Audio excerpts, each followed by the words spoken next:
Short lived, ये ज़्यादा दिन नहीं रहता। सीधा दिखाना, जो WBC रहता है उसको हम लोग डोनेट भी कर सकते हैं, याद रखना, ठीक है।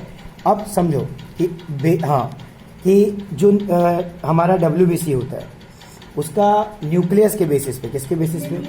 उसके न्यूक्लियस के बेसिस पे, उसके साइटोप्लाज्म के बेसिस पे दो प्रकार के होते हैं, ग्रेनुलोसाइट और एग्रेनुलोसाइट। मतलब उसमें न्यूक्लियस के आधार पर और उसके साइटोप्लाज्म के आधार पर, उसके आधार पर उसके साइटोप्लाज्म देखो, WBC कोई WBC का साइटोप्लाज्म में ग्रेन्यूल्स पाए जाते हैं, दाना दाना टाइप का, तो उसको बोलेंगे ग्रेनुलोसाइट। क्या बोलेंगे? और कोई तुम्हारा जो WBC रहता है उसमें ग्रेन्यूल्स नहीं पाए जाते, उसको क्या कहेंगे? एग्रेनुलोसाइट। समझ में आया? कोई दिक्कत है?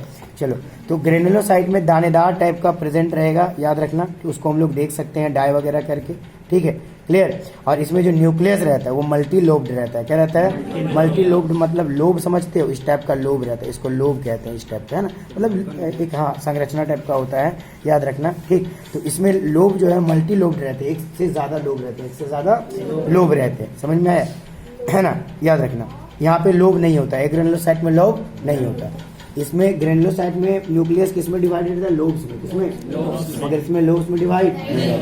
अब ग्रेनुलोसाइट 3 प्रकार के होते हैं। एक, अच्छा, ये प्रोड्यूस होते हैं तुम्हारे बोन मैरो में। कहाँ?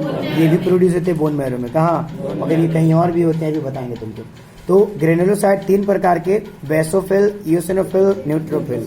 Basophil, eosinophil, neutrophil. इओसिनोफिल को एसिडोफिल्स भी बोला जाता है। क्या बोला जाता है? ये नाम याद रखना है, जरूरी है तुम्हारे लिए, ठीक है। यहाँ देखो, इधर आ जाओ। तो बेसोफिल्स, इओसिनोफिल्स, न्यूट्रोफिल्स, राइट, ये तीनों। अभी इसके बारे में और बताएंगे। अगला होता है मोनोसाइट और लिम्फोसाइट। ये जो एक ग्रेनुलोसाइट है जो दानादार रहेगा, ग्रेनुलोसाइट उसमें फिल ऐसे करके जानते हैं ना, फिल दानादार, बेसोफिल दानेदार, एसिनोफिल दानेदार, न्यूट्रोफिल दानेदार। बट जो साइड रहेगा, साइड मोनोसाइट, लिम्फोसाइट, उसमें दाना नहीं पाया जाएगा। तो एक ग्रेनुलोसाइट जो है वो सबसे कम होता है। क्या होता है? सबसे कम होता है। ग्रेनुलोसाइट का बेसोफिल सबसे कम होता है, बेसोफिल सबसे कम होता है, याद रखना। ये 0.5 से 1% होता है, 0.5 से 1%। और ये 3-4 मतलब बहुत सारी चीज़ें को सिक्रेट करता है, हिस्टामिन, सेरोटोनिन, हेपेरिन, ये सब हमारा नॉन एलर्जिक वगैरह रिएक्शन हो तो उसमें हेल्प करता है। हेपेरिन का काम क्या है? तुम्हारे ब्लड में तुम्हारा खून को जमने नहीं देता। ब्लड देखो कट जाता है तो बाहर खून जम जाता है, मगर ब्लड बॉडी के अंदर तो नहीं जमता है, हेपेरिन वगैरह की मदद से। किसकी वजह से? हेपेरिन। और एक बात समझो कि बाहर में जब तुम्हारा खून जमता है तो 13 फैक्टर सम्मिलित होते हैं खून जमाने में। कितने? 13 है ना, थ्रोम्बिन, तुम्हारा फाइब्रिनोजेन, प्लेटलेट्स, ऐसे करके 13 फैक्टर, विटामिन के, है ना, ये सब टोटल मिला के 13 फैक्टर्स होते हैं। कितने? 13 फैक्टर्स, वो 11 में पढ़ोगे। अगला है तुम्हारा eosinophil.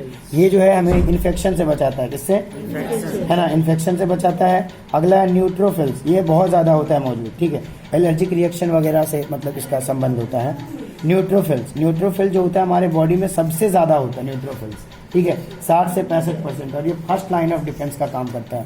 First line of defence का मतलब ये जो है हमारा बॉडी को डिफेंस करता है। क्या करता है? डिफेंस करता है, याद रखना। देखो अभी जो लोब बता रहे थे ना, ये लोब है, देखो इसको बोलते हैं लोब। क्या बोलते हैं? जैसे देखो अभी ये ग्रेनुलोसाइट है, दानादार है ना, दानादार, तो इसमें लोब है कि नहीं है? देख रहे हो, न्यूक्लियस इसका क्या लोबदार है, मगर इसका न्यूक्लियस लोब नहीं ना है। तो जो एक ग्रेनुलोसाइट होता है उसमें न्यूक्लियस लोब नहीं होता, बट ग्रेनुलोसाइट में न्यूक्लियस कैसे होते हैं? लोब उसमें होते हैं, आपको दिख रहा है, ठीक।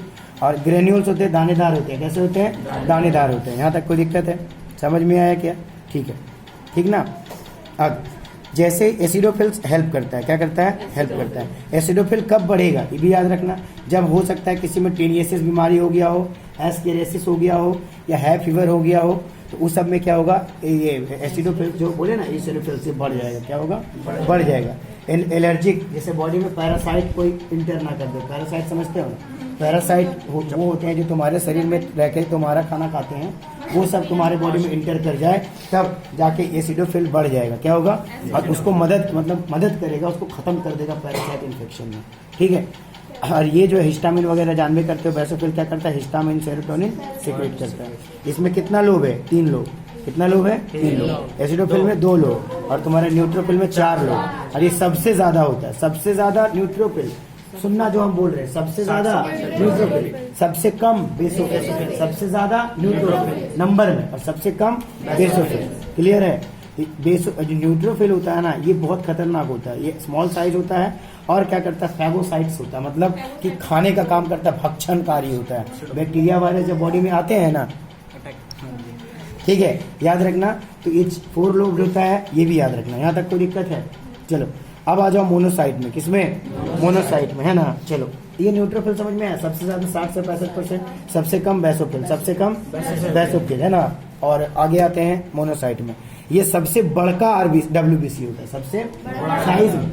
न्यूट्रोफिल नंबर में है और ये क्या है, साइज में सबसे बड़ा WBC, है ना।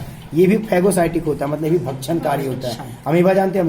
अमीबा क्या करता है, अपना शेप बदल के खा लेता है बैक्टीरिया वायरस को। ये भी अपना शेप बदल के बैक्टीरिया वायरस को खा सकता है। ये माइक्रोब्स को मार देता है। अब आ जाओ लिम्फोसाइट। इसमें आ जाओ लिम्फोसाइट। अच्छा, मोनोसाइट को और दूसरा नाम स्कैवेंजर्स भी कहते हैं। क्या कहते हैं? स्कैवेंजर्स का मतलब होता है खत्म करने वाले, खाने वाले, है ना, खत्म करने वाले, समझा। क्योंकि ये और हमारे बॉडी में जो डेड सेल और डैमेज सेल होते हैं उसको भी खा जाता है। इसी कारण से हम लोग इसका नाम देते हैं क्या, स्कैवेंजर्स। क्या बोलते हैं? स्कैवेंजर्स। अब आ जाओ लिम्फोसाइट में। लिम्फोसाइट, अच्छा एक बात और सुन लो, ठीक। जो एसिडोफिल से 14 घंटा तक जिंदा रहता है हमारे शरीर में, मात्र 14 घंटा, ठीक। बेसोफिल 10 घंटा मतलब मान के चलो जो ग्रेनुलोसाइट है तो ज्यादा से ज्यादा 12 घंटे जिंदा रहता है। कितना? एवरेज लाइफ स्पेन 12 घंटा, 10 घंटा ऐसा होता है। बट जो तुम्हारा मोनोसाइट है वो 24 घंटा, और जो तुम्हारा लिम्फोसाइट है वो लगभग 5 से 7 दिन जिंदा रहता है। 5 से 7 दिन जिंदा रहता है। बात समझा? किसी को जैसे ब्लड कैंसर वगैरह हो जाता है तो उसको हम लोग चढ़ाते हैं ग्रेनुलोसाइट। क्या चढ़ाते हैं? ग्रेनुलोसाइट वगैरह है, जो जरूरत पड़ता है वो हम लोग चढ़ा, और हम लोग डोनेट कर सकते हैं।